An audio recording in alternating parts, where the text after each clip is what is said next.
right, every Sunday night, we give you the resume ranking, and we do this by taking the games that have been played this year and this year only. Preseason hype doesn't matter. It's why previously you'd not seen Georgia in these rankings. If you watch the games this weekend, you know we're going to see the Bulldogs in these rankings. So, but that's why. We weren't saying you won the last 2 national titles. That didn't count. We needed to see it now. And so we will start from 10 and work our way up. Number 10, the only team with a loss on these rankings right now, and that's the Texas Longhorns. They still have that win over Alabama, which is huge. Alabama just below, obviously, because Texas did beat them head-to-head. Texas losing to Oklahoma, no shame in that. And Texas can come back from this. They're going to be favored in every Big 12 game they play. From here on out, there's a really good chance they're playing Oklahoma at Jerry World, get another crack at them at a neutral site. And then we see what happens. And the winner of that game may be going to the college football playoff. Number 9, Washington. This is one of those where it's basically based on who they've played, because how they've played, they've been very, very good. But we haven't gotten to see them against great competition yet. Arizona held them down a little bit. Now we saw Arizona play very tough against USC as well. It might just be that Arizona is better than we think. But for the moment, Washington here at 9. They play Oregon on Saturday. So whoever wins that game, moving on up. Number 8, your Oregon Ducks. Same situation as Washington. They've blown out everybody they've played, but the competition level has not been that great yet. It will get better. It will get considerably better with Washington this week. And bear in mind, this is a different situation than Texas and Oklahoma. Remember, Texas loses to Oklahoma. They can beat them again in the Big 12 championship game. And there's a really good chance those 2 teams wind up playing in the Big 12 championship game, and neither one loses a game between now and then. It is entirely possible that happens.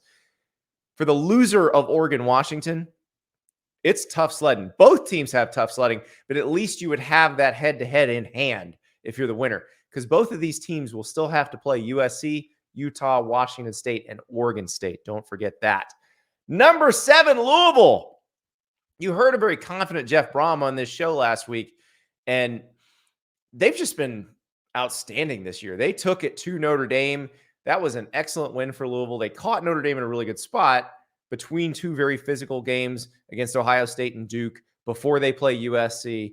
So a tough spot for Notre Dame. But Louisville didn't just win this game. They dominated this game. And I think it was a very impressive showing for Brohm's team in his first year. Remember, I said all offseason, Jeff Brohm at Louisville is going to be a good marriage, and they're going to be a force in the ACC down the road. I didn't think it was going to happen this year. All the talk about Louisville was, their schedule is easy, and that way they might win a few more games than you think. Now I'm looking at it going, their schedule is easier than, say, Miami. Do we think they could make the ACC championship game? Duke is the toughest conference opponent left on their schedule.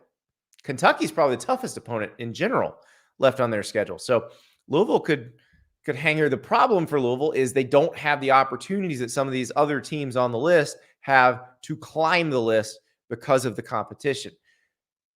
Next up, Penn State, number 6. Nittany Lions have UMass on Saturday. It is a tune-up. They are going to Columbus on the 21st. We will have a much better idea of where Penn State sits and where Ohio State sits after that. But so far, so good for Penn State. The West Virginia win, looking better and better every time West Virginia plays. The Iowa win, it's ugly when Iowa plays, but Iowa's 5-1. And Penn State beat them 31-0. So Nittany Lions doing fine. They will play our number 5 team, Ohio State, again on the 21st in Columbus. That will help us determine where these 2 belong, and the winner of that game probably moving up. So number 4, Florida State. Now the wins against LSU and Clemson, not looking as good as they did before, but still they're very good wins. And Florida State jumped on Virginia Tech this weekend. Virginia Tech came back a little bit, but then Florida State pulled away again. Seminoles moving right along. They're headed down the road. Miami, probably the ACC championship game. So they have got some competition to face. They can stay here. If they keep winning, real good chance they're in the college football playoff. Number 3, Michigan. Now, this is a weird one because I am big on who you've played, but how you played matters too. And so Michigan went on the road again in the Big Ten. So they went on the road against Nebraska and they went on the road against Minnesota. Both these teams have had their moments this year. Nebraska won a game on Friday night on the road in conference play. They seem to be getting better under Matt Rule. They got annihilated by Michigan. Minnesota, they've been okay this year. They looked like an FCS team against Michigan. Michigan just boa constrictors teams, kind of similar to the 2021 Georgia team, except J.J. McCarthy seems to be coming into his own at quarterback and really looking more comfortable, and they're letting him do more. They are really, really good, and I can't wait to see them against Penn State and against Ohio State, but that really feels like their main competition that they've got to deal with this year. It doesn't feel like anybody else is going to challenge them in the regular season. So we're not going to see the challenges until November. But if they keep beating teams like this with no drop-off, perfect consistency, I don't see how you can leave them out. And so I was leaving them out saying, well, they haven't really played anybody. I can't keep doing that because they're just crushing people. And eventually you're going to play that way every week. You're going to win almost every game. So we got Michigan here. Number 2, Georgia. Probably not where you Georgia fans want them, but that's okay. They can probably work their way up to number 1, and it doesn't even matter. You just need to be in the top 4 to make the playoff, and then you could be number 1 at the end.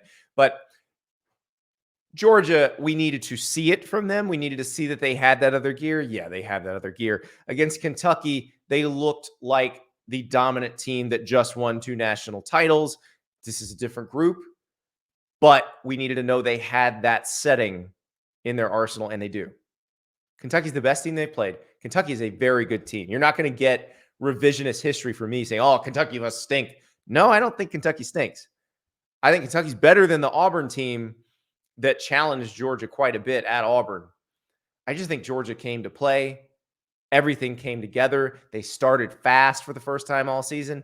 They went vertical early on the offensive side of the ball, because that's one thing I've wondered is it seems like they really get going when they start throwing the ball down the field. But in previous games, they've been kind of slow to do that. They've kind of wanted to establish the run and just be a little bit conservative, but they did not do anything conservative on Saturday. They came out chucking the ball, and Carson Beck was unstoppable, and Kentucky just could not do anything with Georgia. And that's the version of Georgia that can beat everybody in the country. Like when they play like that, there is no one that can beat them. And that's what we needed to see from them. The thing is, we've seen this other stuff from them too. So it's not the sure thing that last year felt like it was, or that the year before felt like it was, but that's a pretty good thing. Knowing they have that in their toolbox, that they can flip that switch, I think we can be very confident in Georgia going forward. Number 1, Oklahoma. They now have the best win in the country with that win against Texas. They were already undefeated. They're not going to be challenged as much in the Big 12. You look at the rest of their games, they're going to be double-digit favorites probably the rest of the way until they get to the Big 12 championship game. They will have to fight against complacency. But that looked like a different version of Oklahoma than even what we've seen most of this year. It's sort of like Georgia finding that other gear. Oklahoma found another gear. We saw them playing better on defense than we've seen all season. We saw Dylan Gabriel doing things that we haven't seen him do all season. And I think knowing they have all that capability, you feel pretty good about what they can do. I don't know if they'll stay in this number 1 spot because there are some opportunities out there. Oregon, Washington, for example, Penn State, Ohio State coming up, where teams can get some really good wins. But Oklahoma right now will have them number 1 on the resume with the best win in the country so far. Congratulations to the Sooners. You are the top dog for this week. Thank you so much for watching. Just a reminder, subscribe to this channel right here so you never miss an episode of Andy Staples On 3. And oh, by the way, watch all the other great videos on the On 3 Sports YouTube channel.